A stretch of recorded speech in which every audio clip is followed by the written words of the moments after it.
Hey everyone, welcome back to the channel. In today's video, we're going to show you how you can install Apple CarPlay in any BMW. Before I get started with today's video, give this video a huge thumbs up, consider subscribing, and check out all of my links down below as they help out the channel at no cost to you. Before we get started with the install video, I'm going to show you the exact unit we have and the company that has provided it. Alright, so taking a look at the CarPlay box that we got sent from Motive Supply, so that's where we got this, Motive Supplies. I'll have them linked down below.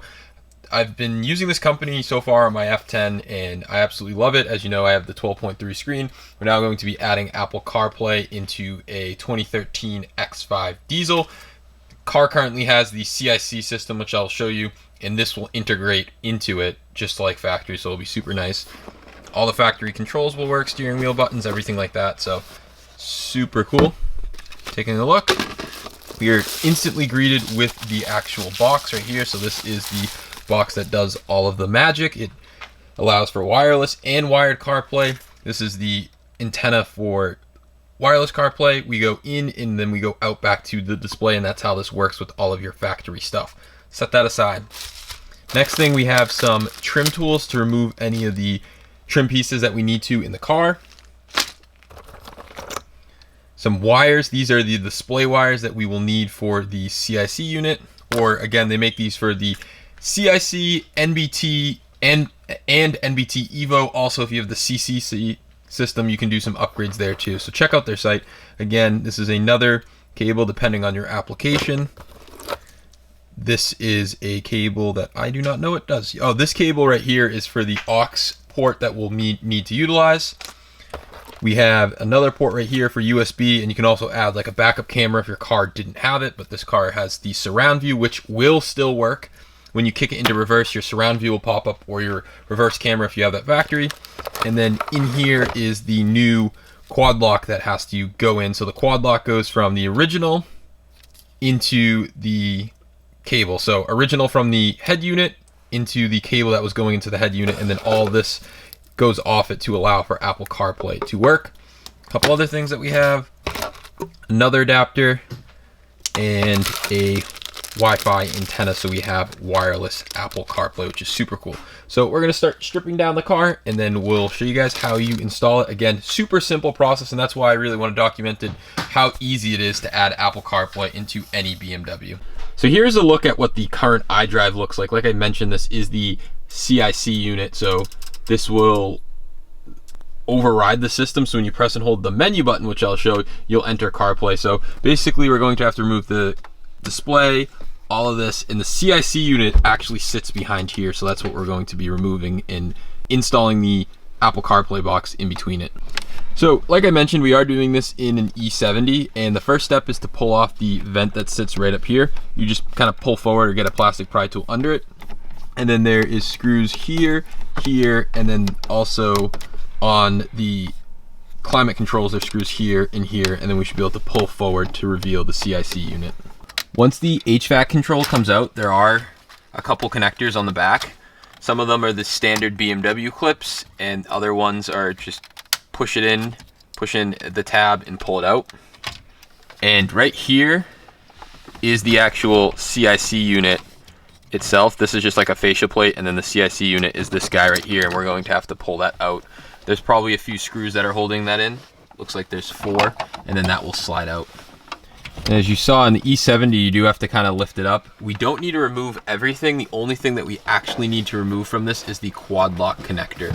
So what I recommend is, and what we're going to do in a second, is put a microfiber cloth below this so we don't scratch anything, and then we're going to undo the quad lock connector. Alright, so we're getting ready to put on the new quad lock connector, as I mentioned. So this is the old one right here, and we took the fiber line right here and just swapped it over to the new connector, and then this will plug back into your existing wiring harness. So basically you have to move over the fiber optic line to the new quad lock connector. Then the other end plugs back into the head unit just how it was before. Alright, so just to update everyone, we ended up taking out the center console area with the shifter, and we're running the aux cable right here to the factory aux port, and that will be plugged in. So we have it wired up just roughly so we can see how it's working. In here, this is the one that comes from the quad lock. This is its own separate one that provides USB if you wanted to do wired CarPlay, if you wanted to add a backup camera. We don't need to do that because we already have surround view. Then we have these.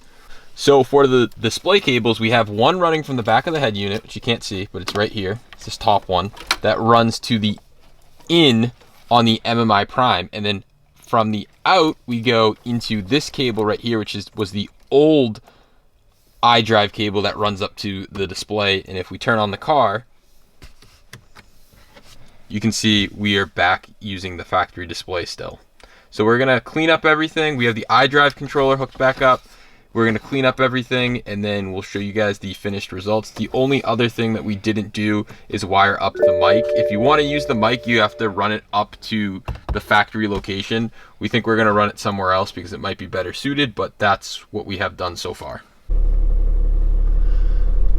All right, so I wanted to update you guys. We ended up running into a few issues installing it. Nothing major, but really, again, reminding you guys to read the instructions or watch this video just so you know. So on the CIC cars in the E70, you actually do not need to wire up anything to the iDrive controller. You just bypass that, you don't plug anything into it, and it works. We also ran the aux cable, that I'll show you in a second, into the center glove box.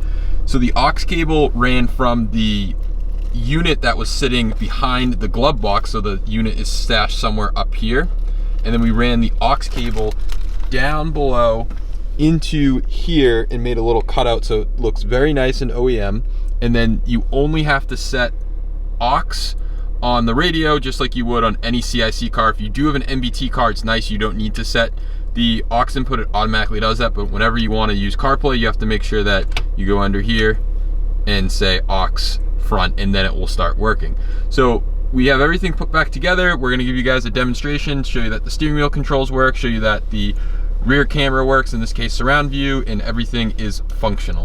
So here's a look at CarPlay fully installed. As you can see, we have the Motive logo right here. This is where we got the box from, all of your CarPlay icons. If you want to get in and out of CarPlay, you press and hold the menu button on your CIC controller. So we're back in the CIC, press and hold menu, and we're back in CarPlay. All the functions work. Now obviously this is not touchscreen just because we are using the stock CIC display. I will say I am surprised on how well the CIC screen displays CarPlay. I thought it was going to look worse. It actually looks pretty close to my NBT unit when I was using this type of box. So now we're going to demonstrate that the steering wheel controls work, and we're also going to show you how the reverse camera goes, and then we'll let you know about the audio if it sounds as good as stock. A lot of people wonder or ask me questions, hey, how does the audio sound using CarPlay? And for the most part, it sounds pretty similar to any music you'd be listening to through your CIC unit from the factory.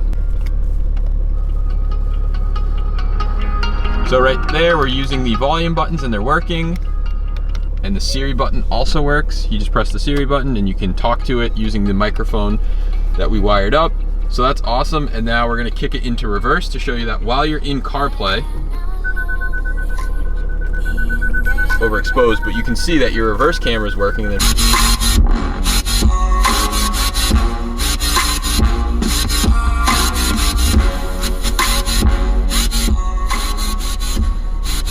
As far as audio quality goes, I think this sounds very similar to how the stock CIC system would sound, and I experienced the same thing in my BMW F10 when I had the CarPlay box installed. It was pretty much the same. I didn't really notice any difference. So if anyone's nervous about audio quality, I wouldn't be. I think it sounds the same. Again, I think this is probably the best bang for your buck if you're trying to add CarPlay into any of these cars. It's super simple, it's easy, it works proper, so definitely a good buy to get. I'll have this link down below so you guys can check out what Motive Supplies has for all their different CarPlay options, but I definitely think the MI Prime box is definitely the winner here. All right, everyone, to close out the video, I hope you guys enjoyed us installing CarPlay in a BMW X5. This is an E70, it's a 2013 X5 diesel, which is really cool, but we had a lot of fun installing CarPlay in this car. It's definitely an upgrade that anyone needs to add to their BMW. I don't see this as a luxury item. I literally see CarPlay as a safety item. It just makes the driving experience so much safer and easier. So adding CarPlay to your BMW should be #1 mod on your list as soon as you get a BMW. They make these kits for virtually any BMW, so check out Motive Supplies down below. I'll have this linked down below, as well as their site, so you can just check out what they have for your car. I understand not everyone has an X5, but this video is universal for any car. So go check out their site, check out my affiliate links down below. Don't forget to subscribe to the channel and hit that thumbs up button, and I'll catch you guys in the next one.